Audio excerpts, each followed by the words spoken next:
Good evening, everybody. Thank you so much for listening, boys and girls. I am Hunter here, recording out of Reno, Nevada. I've got Colin over in Seattle. Colin, how you doing, sir? Oh, it's good. It's been raining all day, so that's pretty much normal. Seattle. Because it's Seattle, but it's true.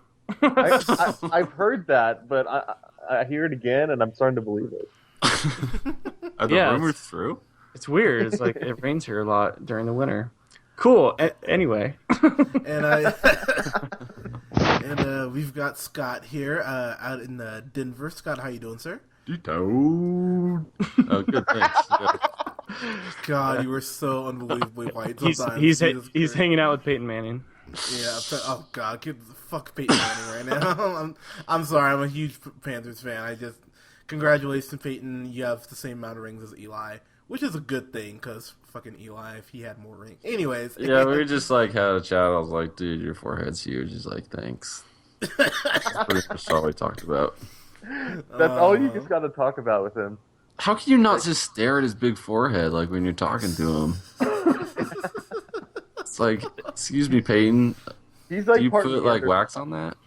He definitely. Yeah. I don't understand. Yeah, his hairline starts well into the top of his head, but he still somehow makes it so it just looks like he has a crew cut. It's still just the perfect military cut. Oh man, his stylist is a genius, dude. That guy is so black. Okay, so anyways. Okay, so just real quick on Peyton Manning. I'm sorry about the Super Bowl. Did anyone else think it was really whorish when he was just they're like, Peyton, what are you gonna do now? And he's like, oh, I'm gonna have a couple Budweisers, have some Papa Johns. I'm like, dude. Oh yeah, you gotta make that ad money. Yeah, I'm like, come on, man. He knows he's not collecting a paycheck next year because he's out of the NFL. He's like, I'm gonna collect them checks. Keep giving me them checks.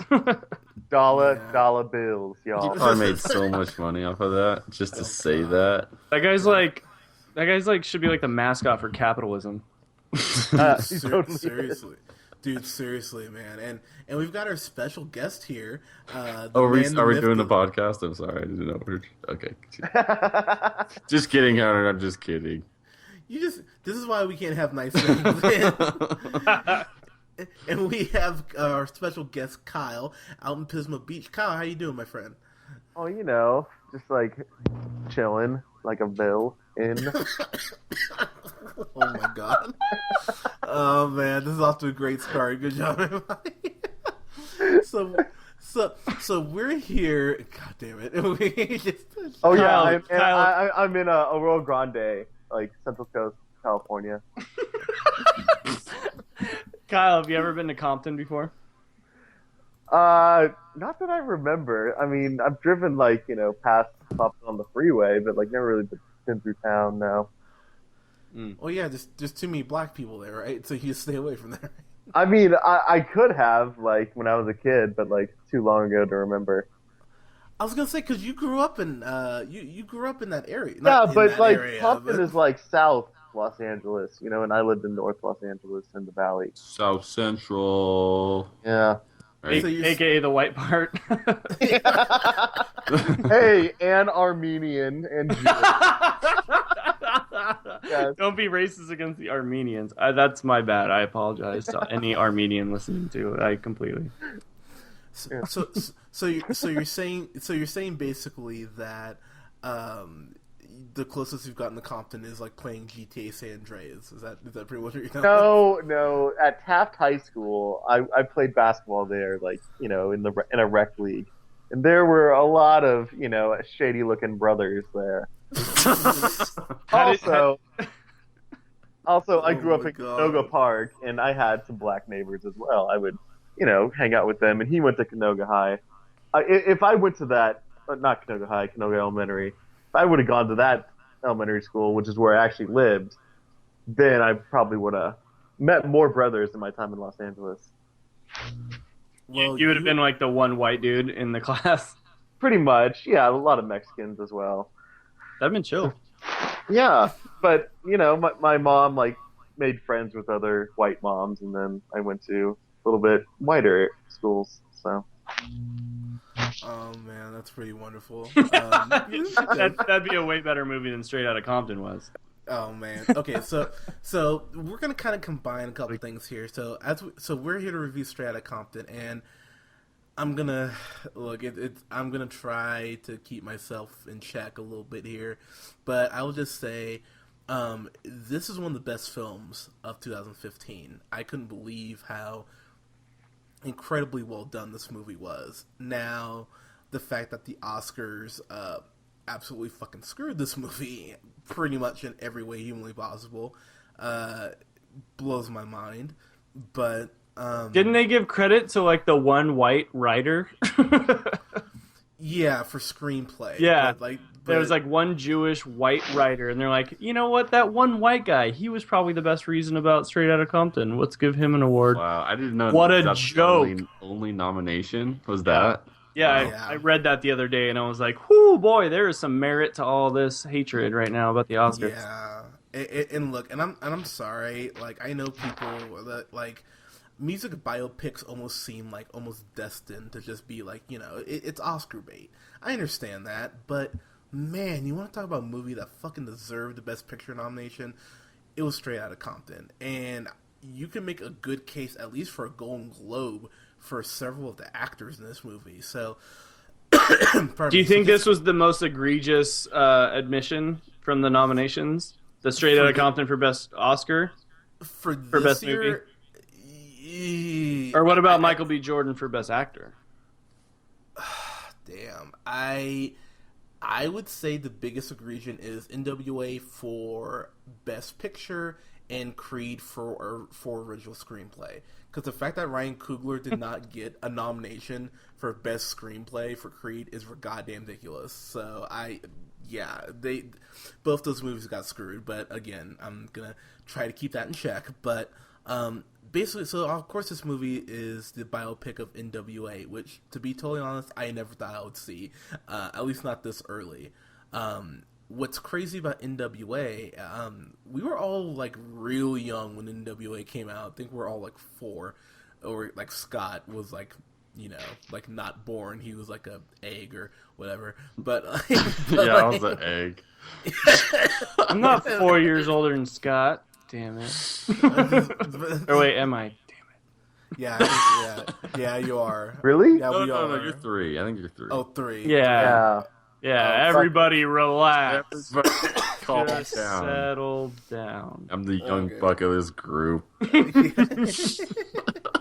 Yeah. Oh, and believe me, it shows sometimes. But like, I gotta say, like, the rap group NWA, they really rep the sports teams well. I mean, we got the Raiders, the Dodgers. Not as great. I saw some White Sox there. They like the white and black. You know, those are kind of like their main colors.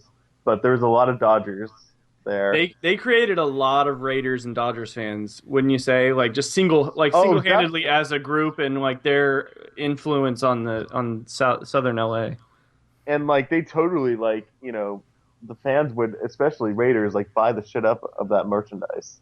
And like they didn't really get compensated at all. They got a bunch of free gear, like, you know, through the Raiders, but I mean that was it. Like they didn't get any like money off the Raiders at all.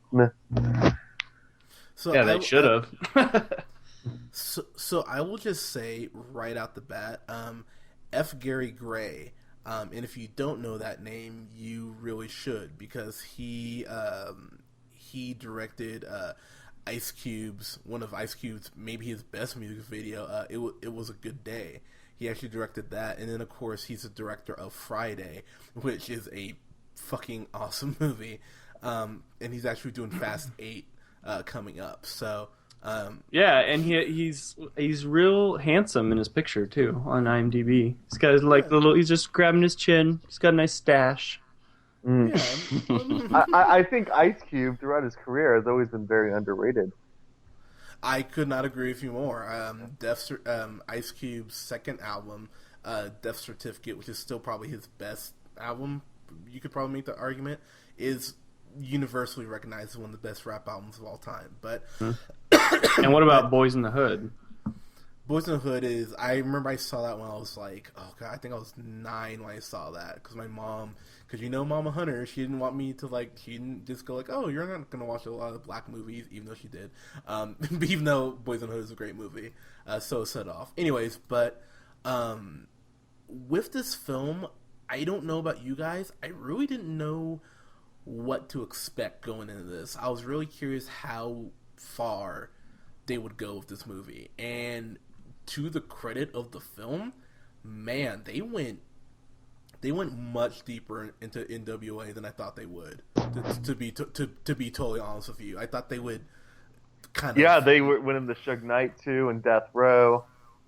Mm-hmm. Yeah, and for anyone who has any basic knowledge of music, Suge Knight is no joke. Suge Knight is fucking terrifying, and whenever Suge Knight was around in this movie, I was sitting there like, oh, this is bad. Like, this is so goddamn bad. I mean, this is the guy who had men, or I think he did himself, hold Vanilla Ice outside of a fucking, like, over a balcony, off a balcony, until he signed over the royalties for Ice Ice Baby.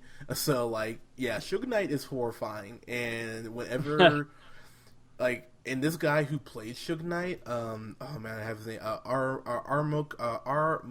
Marcos Taylor. Whenever he's around, I was just like, oh boy. And he's a total out of nowhere, right? Like, he's not been anything big. Everyone was unknown. I didn't know any of them. Yeah, everybody's unknown in this thing. That's what's impressive, I think, about this, is these actors, man. Like, Marcos Taylor, like, whoever this dude is playing Suge Knight, like, that dude was good. Like, there was a lot of good people in this. Corey Hawkins, who played... Yeah. Corey Hawkins played just one of the... Dr. Dre, I thought he was awesome. And then yes, he was. O'Shea Jackson Jr., who is actually Ice Cube's son, if I'm not mistaken. That you are correct. He was really good. Not to mention, he looks exactly like him. So Yeah, That dude, was a perfect casting. that was O'Shea- perfect. O'Shea could have gotten, like, an underdog Oscar nomination. He was that Totally. good. Like, he He was really that was. good. Like, he was seriously that good. I don't know if, honestly, like, the way the Oscars work, like, these motherfuckers are, like, so, like, it's like a big club, right? Like, you have to be, like, in the industry for a long time. And that's why these awards are stupid, man. Like, O'Shea Jackson Jr., you have to consider him, like, his role was probably one of the best acted roles in any movie this year. That's what I think. Like, I agree with you. Yeah. I really do. It's a rarity for first-time actors, kind of, to get Oscar nods. Absolutely, and it's a shame too, but you know what, this guy hopefully will get his, because he seems like he can act. Hopefully it's not just him playing his father that's getting him all the attention right now. Yeah, but I mean, jumping in here, the movie starts off with a confrontation with Eazy-E, played brilliantly by Jason Mitchell, who again is another really, for the most part, unknown actor, and cops end up raiding the home, and the scene is intense with Eazy-E trying to escape the house. I was like, and that's when the movie starts off. That's like the first 10 minutes. I was like, God damn, movie, okay, like, this is what you're in for. And so it really does chronicle, the rise and fall of NWA. And I'll just say right now, you want to talk about a movie that was sound in the background. You want to talk about a movie? Those were aliens. They're listening in. Oh man! Oh well, welcome aliens. But you want to talk about a movie that was not only horribly intense, but I think the thing that really set this apart, and I'm gonna say right now, it's my favorite music biopic of all time, with the exception of "Walk Hard," the Dewey Cox story. Perfect. Those are just in different hemispheres. Walk Hard was satire, and then like Straight Outta Compton was like basically a documentary. Kyle, yes, I know. Don't you dare ever rate those in the same category ever again, Hunter. You damn fool. Yeah. Hunter, don't you ever make a joke again. Yes. Kyle is so Peyton Manning, dude. This guy's the sheriff. Just coming in, spurs on both knees. Just like, what's going on in here? Colin, did you say spurs on both knees, really? God damn it. Hunter, we knew what he meant. The message was nice. I like Kyle's blind defense of me. Thank you. Yeah. But I think to go back to the movie review, that is what we're doing here. Fucking wild card. Oh man. You know, LA during 90s and late 80s was fucking crazy, man, with the crack infestation and, you know, the riots, the Rodney King, shit like that. You know, black people were really being targeted, and, like, you know, this music movement, you know, branched off from that. Yeah, I feel like I got like a kind of peek into the world that they had to live in at the time. So that was kind of like eye-opening in a way, and I don't know why I situation. Yeah. I'm sorry, say what? It's almost like a Nazi Germany where, like, you just get stopped for no reason and, like, they like search you. It's like, what? Right. Yeah, it's like one thing, like, as like a white male, to hear that happen and know that it's happened. Another thing to like see it and just to realize how defenseless they were in those certain situations and stuff. So it was just kind of interesting to see that side of it, for sure. It's like, you know, sometimes I have some pot on me, and, like, you're just gonna search me for no reason. It's like, go fuck yourself. You don't know me. Yeah. Right? I'm getting my high on. Jesus. This is a fucking plant, sir. I am being just walking here. Jesus.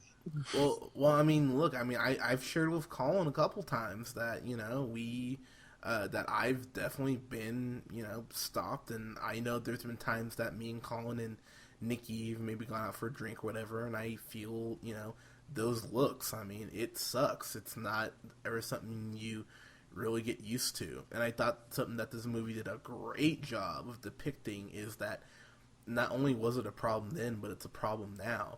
And it's really funny that this movie comes out at a time where racial tensions are maybe the highest they've ever been, you know, with Ferguson, and, you know, the fact that you can wear a hoodie and get shot now, and it just, I mean, it's kind of crazy. Oh, it's not the highest it's ever been, but yes, it's like a lot more exposure for sure. Yeah. Oh, more. Okay, that's yeah. We're getting to a tipping point, I think, is what's happening, because like Rodney King was the tipping point back, you know, like in the early '90s, right? And it was, you know, started, you know, a lot of change, which was good, but like we're getting there, I think, is kind of what you're saying, right, Hunter? Like, yeah, it's and obviously it depends on the area you live in, because like there's still like a lot of racial sections of the country, but like where I am in, like, you know, small town California, it's like very like open to different races and stuff like that. But with other I remember places, it was crazy when they stopped that Orioles game last year. They couldn't play at home because the Orioles, the black community in Baltimore, had like, you know, not rioted. They did a peaceful march in front of the. I mean, not everybody was peaceful. There was some bad shit too, but yeah, Baltimore wasn't great. But yeah, I mean, it was an empty baseball stadium, and they played a game. They played in front of nobody. Right, they wouldn't let fans come in. They were like, "There's going to be bad shit happens in the stands if we let people in, because we don't have enough police. You can't police that." Yeah, and I think it really, you know, it speaks to just how things are currently. I mean, look, I mean, they're better than they were, you know, in like the 60s or something like that. But I mean, just because of social media and the fact that, you know, everyone has a camera on their phones now, like, we're getting more exposure to stuff that was definitely happening back then. It's just more prevalent now because of our technology and everything. And it really just kind of speaks to, and look, not every black person who's like stopped or arrested or anything like that is innocent. That's clearly not the case. But I mean, I shared this story, I think, a couple weeks ago, that I got stopped walking home, you know, a couple months ago, you know, and I'm in a 3-piece suit and I get stopped and I'm out in the cold for a half hour, and I'm just like, this is ridiculous, you know. And then on Sunday night, like 2 days later, I got stopped again. It's just like, this is bullshit. And it's just really yeah, being a black man is like, people have no idea like what they go through just like walking down the street. Like, yeah, I think every black man probably that is in their 20s has like been stopped by the police, I'm sure. I thought it was cool, like, in the musical aspect, that like they were able to voice that, but in like I don't know. Just think like listening to it now. We weren't really like listening. We weren't listening to this at the time that it came out, so we can kind of like write it off as like, oh yeah, they're just selling records or whatever. But to see that like there was meaning behind the lyrics and like the reason for them to stand out and kind of say enough is enough is kind of like I like that behind the scenes look to be able to see like what they had to go through on day-to-day basis and how that like directly affected their music. Yeah, and I gotta say, man, oh my god, you want to talk about the music, the musical performances. When they go into the musical performances, I was absolutely amazed at how well done everything was. As far as like, there's a point where they during Detroit, I believe, and they go into "Fuck the Police," which I thought that's the best part of the movie. Yeah. Which I was like, I'm like, this is insane. Like I was like, holy. That's how it was. It was great, and like I like how they showed actual video footage of back in the day, like at like parties they were throwing and stuff like that. And like it was exactly like that. Like I remember the best part. I was watching this movie with Nikki, and like all of a sudden, like after they got famous, they were all just like fucking a bunch of bitches in a hotel room, as as a rap group does. Yeah, you know, that's just what they do. So they're just like, and the camera's just going through this party, and there's just dudes just like railing girls on the pool table and the couch and whatever, and a bunch of people just like hanging out, like, oh yeah, they're having sex, whatever, and like smoking and doing drugs, and like Nikki's just like, are they all fucking themselves? I'm like, yeah, that's what they're doing at their party. Like that's hilarious. I mean, I found it really funny that so that's one of the best scenes in the movie. So these two black guys roll up, like, yeah, is whatever her name is in here, and Eazy-E, and that's one thing I gotta say, Eazy-E, like, Eazy-E's verse in Straight Outta Compton is one of the best rap verses in any song ever. It's hard, it's raw, and Eazy-E he's so charismatic. And yeah, when he was getting this persona in the booth, you remember when Dre was trying to bring it out of him? Yeah, I absolutely love that scene. But in the hotel, when he's like, yeah, is she here? The first thing Easy does is go to the bathroom, find the guy. He's like, yeah, we got some people trying to roll up. And Easy, he lifts the mattress up, pulls out this ridiculous gun, like, like it's nothing, and then runs out in the hallway of a hotel. Oh yeah, all three of them just gun up and like just face these guys down. Yeah, like it was nothing. I was like, oh my god, like, and even he did not even think about it, and it's oh my god, it's crazy. How good is that actor, Jason Mitchell? Yeah, he was incredible. The dude that plays Eazy-E, yeah. I mean, and one guy we have not talked about. We have not talked about the man who plays Jerry Heller, who's like their first manager, Paul Giamatti. Yeah. Who was wonderful in this. Holy shit. You want to talk about... He was the biggest name in the whole movie. Yeah, easily. Yeah, he was great. Yeah, he was great, but I mean, I like the other actors better. Like, for their roles, you know, because like they were, you know, the rap stars, of course. He was just he filled that like kind of like almost skeezy kind of manager role. Yeah, he was the bridge to like selling it to the white executives and like selling it to the white culture. Exactly. He's just kind of like, oh, we gotta have that white manager, you know. But yeah, like the scumbag rat of a manager, like represents all of the white race. I love it. Exactly. Seriously though, I mean, we deserve it. I mean, I don't. Yeah, our forefathers weren't super awesome. No, I'm just kidding. But like by the end of like Dr. Dre like finally leaving like even like Suge Knight, he was just like, yeah, I just want to be on my own now. Like I can do this shit. Like you guys don't actually do much. I have all the talent. Yeah, he's saying, yeah, he's like, you know, who produces your stuff? Oh, I do. Oh, who cuts it up? Oh yeah, I cut it up. Like who does all the editing and stuff? Yeah, yeah. It's like, oh wow, like recruiting performers.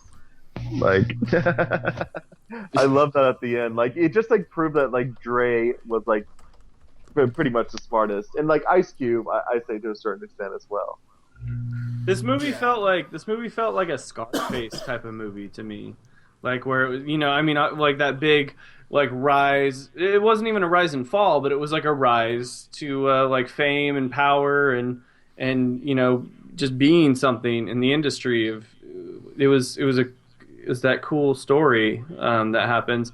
I mean, there was definitely the fall with like the way Eazy-E's life turned out. He didn't have a great run of it, obviously. Like no spoilers, but like, and that's another testament to like, dude, Jason Mitchell, this dude that plays Eazy-E, he was really good, and he like actually like I didn't think this movie was gonna be like emotional and like a real movie. I thought it was gonna be kind of cool and fun, but it was actually like a real good like drama like biopic. It was like I thought it had a lot of good parts in it. Yeah, especially with like Ice Cube, he like splitting up and doing his own thing, and like, yeah, just jumping on what you're saying. The acting was just like I don't know why. I wasn't surprised, I guess, but it's just 'cause I hadn't heard of these guys before. They just stepped up. Yeah, I mean the movie did a really good job of showing not only how they were like brothers, and there's that scene where Dr. Dre loses someone close to him, and they all kind of drop their manly demeanors and go like, "Look, I've lost this person too. I've lost this person." That was heavy, boy. That was super heavy. I know, and I was sitting there, I was like, "God damn!" I was like, "Movie, you're giving me the feels," and it like, and I will just say where Eazy-E ends up, where Jason Mitchell has to take his performance, man. I was sitting there just in tears. I was like, "Oh my gosh!" And it's just. In the movie, it just hits you. It hits you gut punches so many times. And then there's this point where Eazy-E finds out something about Paul Giamatti's Jerry, and they have this like this face-to-face conversation, and it really is on Jason Mitchell to carry at least half that scene, and he fucking knocks it out of the park when he has to get intense with Paul Giamatti, and you're just like, wow, these guys are just, this is like the most beautiful like back and forth you could see between two actors. It's so well done across the board. To be honest, if just kind of get to final thoughts here, if I had a complaint, they go a lot into Eazy-E's life because it's Eazy-E, and unfortunately, I'm sorry, this is a spoiler, but if you don't know this, you don't know music, I don't care. He's no longer with us, so they're really able to kind of get into what happened with him. And I knew that going in. Yeah, but the problem is, I mean, they touched on Dre a lot more than I thought they would, and the Cube too. But if you look a little deeper, Dre has had his run-ins with women, stuff like that, and so has Ice Cube, and they really do nerf a lot of that. Because it's like, well, they're still around, and Dre, he brother's still selling headphones. Nick, we're gonna make him look bad.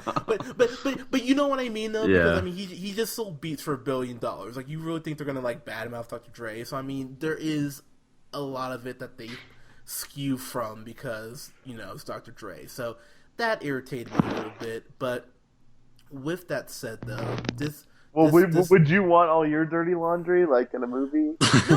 No. I mean, You're just looking for accurate. Yeah, I'm just looking more for accuracy. So that dude sold Beats by Dre for $1 billion to Apple. Yeah. What? Yeah, he's a millionaire. Oh man, yeah, I wouldn't mess with him. Yeah, exactly. $1 billion can buy a lot of legal litigation. yes, it can. And look, and I'm just gonna throw out there lots of royalties. I mean, everyone talks about, Quincy Jones and Rick Rubin. Dr. Dre is one of the best producers in the history of music. I mean, you look down his list of what he's, I mean, just a mark out moment for me when he's doing the beginning of the beat for Nothing But a G Thing. I was like, okay. I'm like, that's pretty, like, just as a big hip hop fan, I was like, that's pretty fucking cool. So I mean, you get little moments like that are really pretty amazing. Even though the guy they got to play Snoop Dogg looked nothing fucking like him, and that really bothered me. Well, he was just tall and skinny, He looked nothing like him, like, at all. I was just kind of like, all right, movie, sure. Yeah. But yeah, dude, it's just like all pioneers of West Coast rap. It's just like really heavy bass, and just like, you know, rapping about smoking weed and like, you know, hooking up with women and like, you know, drinking shit like that. It's just like really good times. And it's just like kind of California style, you know, you're like most definitely. But also, yeah. So, but with that said, though, you know, and I was gonna kind of do a whole podcast on this, but you know, I think we can kind of talk about it here. The Academy should be ashamed of themselves for not giving this movie more recognition. It is absolute bullshit. This is an absolute piece of fucking art that was made, and it's a goddamn shame that we need something like the BET Awards or the Spirit Awards or something like that to go ahead and actually give this movie the recognition it deserves. And Stacey Dash going on Fox News saying, "Oh, we don't need Black History Month and all that." Fuck you. Like, there's no goddamn reason to say something that fucking stupid. This movie was incredibly well done, and everyone who is in this movie should be incredibly proud of the work that they contributed to. And it's nice to see young black actors in a movie that doesn't have Tyler Perry's name attached to it. So, with all that said, this was a fan-fucking-tastic for me. This is one of my favorite films of 2015. It's just a matter of how high it's going to be on the list. I thought this was incredible. Colin, your thoughts, sir? Preach! Wow, that was amazing. I love everything you said. That was cool. A lot of people. I hope the Academy listens to our podcast. Fuck the Oscars. Yeah, they should hear that from an intelligent Honestly, young why would I want watcher. a statue that looks like a dick? Like, it's so gay, that whole damn award show. Yeah, I'm so glad you said all that, and it does kind of change the topic of the podcast. And I totally agree with you. I can't believe the way the Academy Awards are going. It's definitely a step backward.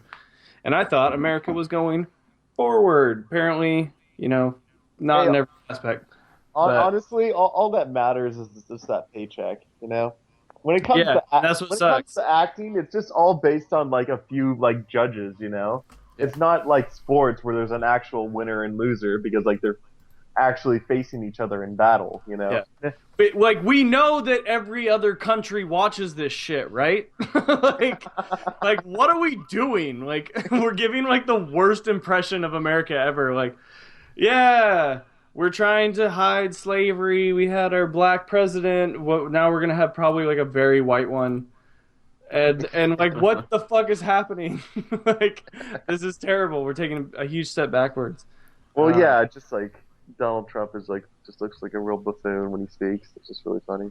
Oh God! Well, everybody's so damn white. Even like Bernie Sanders, the Democratic like candidate, is like the most Jewish white dude I've ever seen in my life. Like, He's so Larry David. Yeah, yeah.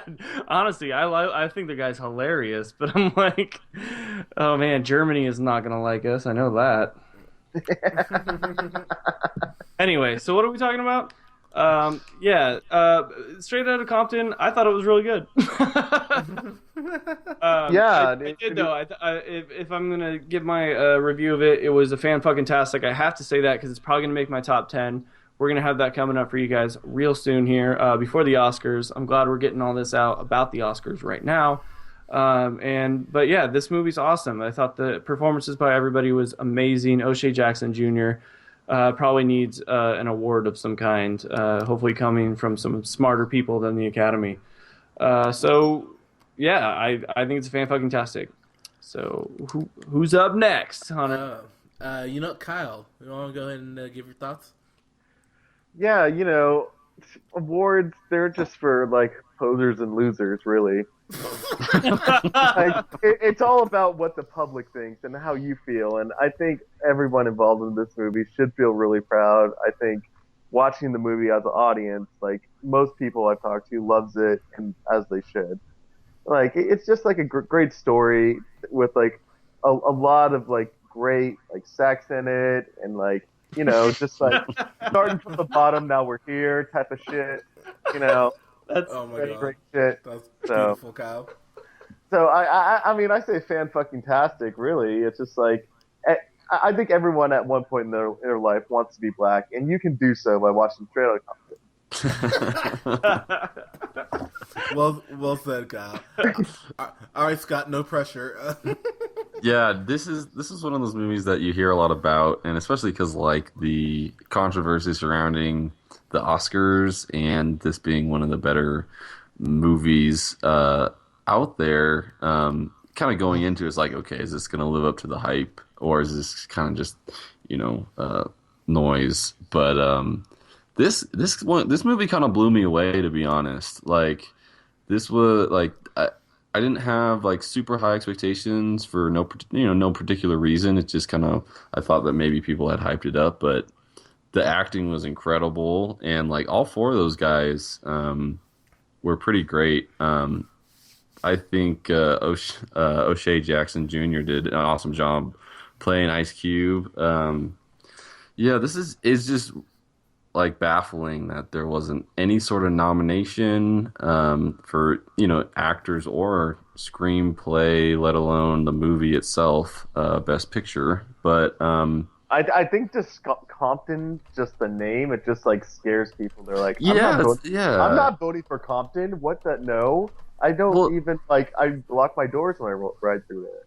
I honestly I totally agree with you, because like if you were to name this something like I don't know, like just trying to be really philosophical or something about it, or something not so in your and something not so like in your face, I guess, then like, oh, this is one of those rap stories. But it's just so much more than that. It's a lot of depth to this, and it's a fan-fucking-tastic for me, and it's one of my favorite movies of the year.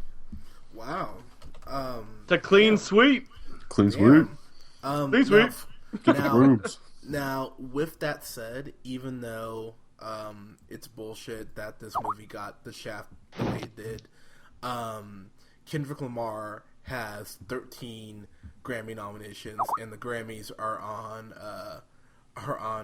Monday. So I will be watching that very closely to see how that goes. So there's at least that. So Kendrick, I'm pulling for you, sir. Damn it, you need to win a lot of Grammys because you fucking deserve it. But guys, and pardon me, it was 11 nominations. Pardon me. So guys, have you seen Straight Outta Compton? If you haven't, do yourself a favor and see this. I got the unrated cut. It's almost 3 hours, but it is definitely worth it. Yeah, that was the director's cut, wasn't it? That was the director's cut, yeah, that I bought. Yeah, so totally worth it though. But guys, thank you so much for listening. Let us know what you thought of Straight Outta Compton in the comments below, or you can feel free to follow us here on SoundCloud at The Real Pineapple 775. You can like us on Facebook at The Real Pineapple. Follow me on the Twitter at JHunterRealPineapple.